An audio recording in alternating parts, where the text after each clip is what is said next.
What's going on, everybody? So I'm going to teach you a little more about government propaganda today. Well, we all know they tried so hard with COVID, then it failed after the trucker convoy. They tried so hard with climate change, but no one gave a shit and no one was scared, so nobody cared. So then they tried COVID and climate change together briefly, but that got shot down right away. And then with geopolitics, when all else fails, cause a war.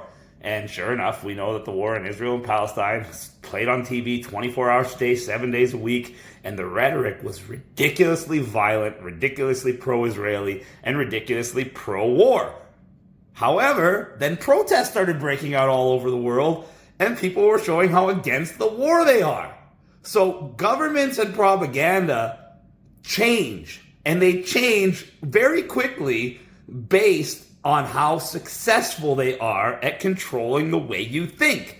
So because they lost the narrative in the war, and now everybody's pro-Palestine and anti-war, and the Zionists in Israel have been identified, and they are now under a light for the entire world to see, well, the propaganda needs to change again.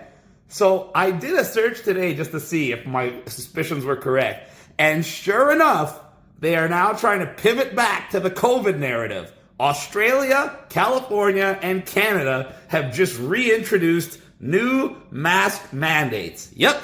While you're too busy watching the TV, worrying about the Israeli-Palestine conflict, and while they're losing the control of the narrative, they have now decided to switch back to COVID.